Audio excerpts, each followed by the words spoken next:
Come on over, ladies and gentlemen, to the kindergarten couch. I have another book I really want to read to you, especially since we ended our year talking about the ocean. This is written by Lucado. He is a wonderful author, both for children, teenagers, and adults. I highly recommend all of his books. But this one I especially want to read for the end of the year, and since we had been learning a little bit about the ocean, I hope over the summer you continue to learn and explore the ocean. It is an amazing place that God has created. The Boy and the Ocean.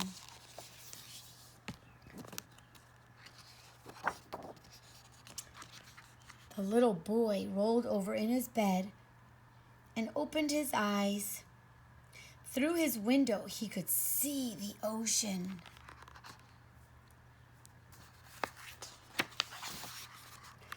Big and blue, rolling waves, water crashing on the beach.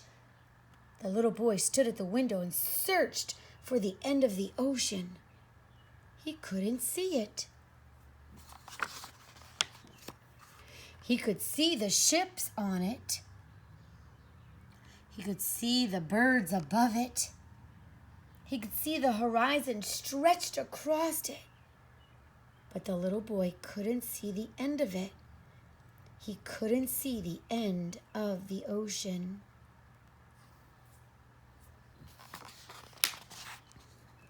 "Would you like to play in the ocean?" his mother asked. The little boy stood on the edge of the water with his mother.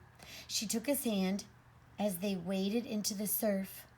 When the water covered his feet, he looked up at her.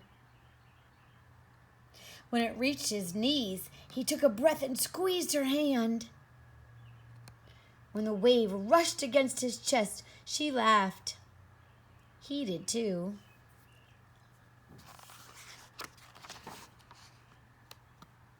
The two sat in the sand and let the waves splash around them.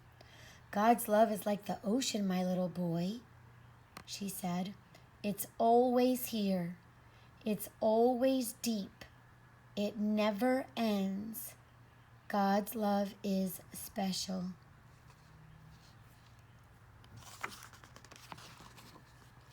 The little boy spent the day playing near the ocean. He counted starfish. He built sand castles. He searched for shells. But most of all, he watched the ocean. He could see the clouds above it. He could feel the tide within it. He could taste the salt inside it. But he never could see the end of it. He could never see the end of the ocean. That night, as the moonlight stretched across the sea and landed on his face, he listened to the waves slap, slap, slap against the sand. "Go to sleep, my little boy," his mother whispered. "The ocean will not leave. The ocean will not change. The ocean is like God's love, always here, always deep. It never ends. God's love is special."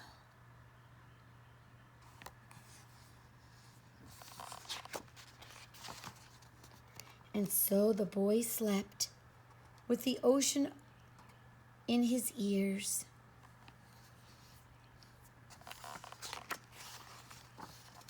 The next day, the little boy looked out at a different window, at the mountains, high and tall, white-tipped, touching the clouds. The little boy looked from side to see the end of the mountains. He couldn't see it. He could see the trees growing among them. He could see the snow glistening on top of them. He could see the birds flying around them, but he couldn't see the end of the mountains. "Would you like to hike the mountains?" his father asked. He took the boy's hand, and together they started up the mountain trail. When the leaves scattered over the boy's feet, he looked up at his father. When the wind shook the tall trees, he took a deep breath and squeezed his father's hand. When they looked out over the great valley, the father smiled. The boy did too.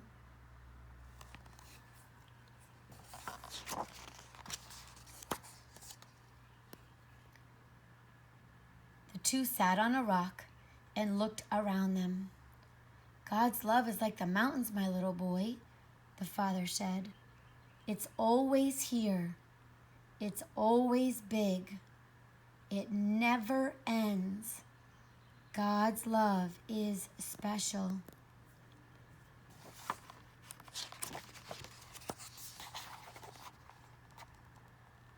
The two spent the day playing on the mountains.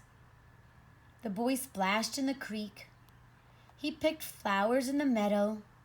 He listened to the singing birds. But most of all, he looked at the mountains. He could see the sky above them. He could feel the wind blow through them. He could hear the water that bubbled between them. But he could never see the end of them. He could never see the end of the mountains.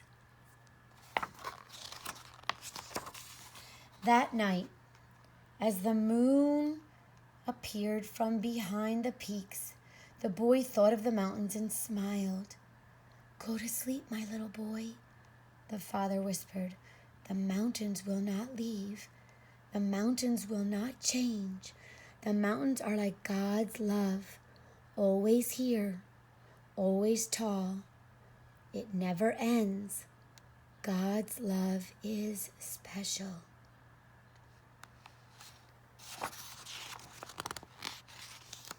And so the boy slept with thoughts of mountains in his dreams.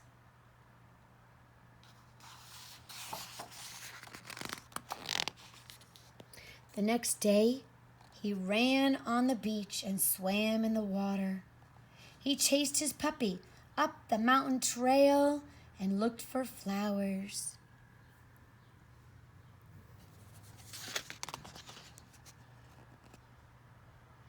When the day ended, he and his parents lay on the grass and looked at the night sky. Stars everywhere, twinkling, shimmering, diamonds in the dark. He looked as far as he could to see the end of the sky. He couldn't see it.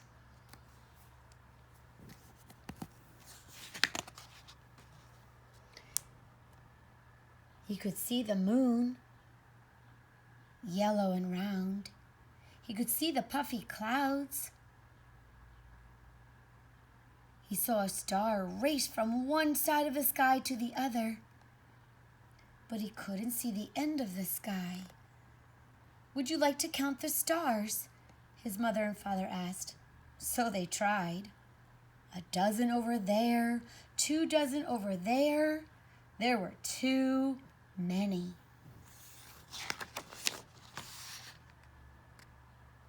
When he reached 100, the boy looked up at his mother. When the wind turned chilly, his father held him close.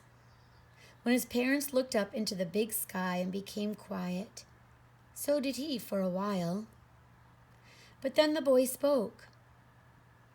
"God's love is like the night sky," he told them. "It's always there. It's always big. It never ends. God's love is special."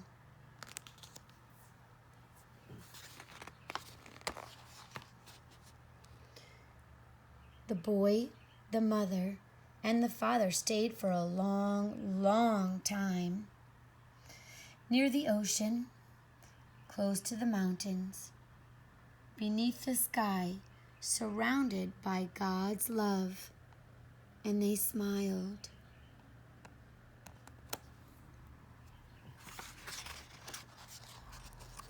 The end. Isn't that a beautiful story? Remember, ladies and gentlemen, God's love never ends. And God loves you so much. And so do I.